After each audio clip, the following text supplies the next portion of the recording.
Nomination episode చూసిన తర్వాత ఎవరికి వాళ్ళు నేను తోపు, నేను తురుము, నేను లేకపోతే అసలు బిగ్ బాస్ హౌసే లేదు, నేనుంటేనే బిగ్ బాస్ హౌస్ నడుస్తుందని చెప్పన్నారు. అందరూ కలిసి గౌతమ్, విష్ణుప్రియని ఎక్కువ నామినేషన్ చేశారు. ఎక్కువ గౌతమ్ మీద పడుతున్నారు. అబ్బా అంత పృథ్వీ అయితే అసలు రెస్పెక్ట్ ఇవ్వడం ఎదుటి వాళ్ళకి. నిఖిల్ కూడా అంత అలాగే ఉన్నాడు. నిఖిల్ పర్వాలేదు, పక్కన వాళ్ళని గౌరవిస్తాడు, అదైతే అతని దగ్గర ఉంది. అందరూ కలిసి గౌతమ్ని టార్గెట్ చేశారు. ఇదేమో గ్రూపిజం ఆడుతున్నారు కదా.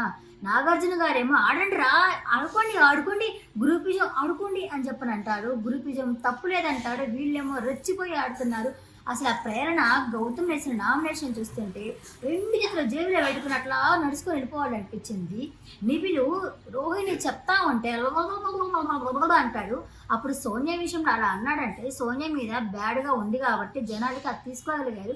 రోహిణి చెప్తుంటే ఈయనడే అంటున్నాడు. ఆయన పెద్ద గొప్ప అయినట్టు. మొన్నటి దాకా విన్నర్ రేసులో ఉన్నాడు నిఖిల్ అయితే. అసలు ఇప్పుడైతే విన్నర్ రేసులో ఉంటాడని అనిపించట్లేదు. కొత్త పృథ్వీ అయితే పక్కనకి ఘోరం ఇవ్వడు, రెస్పెక్ట్ ఇవ్వడు, కొట్టడానికి పోయినట్టు కొత్తాడు. ఎప్పుడో 2వ వారంలో పోవాల్సిన పృథ్వీ ఇప్పటిదాకా వచ్చాడంటే గ్రేట్ అనే చెప్పుకోవాలి.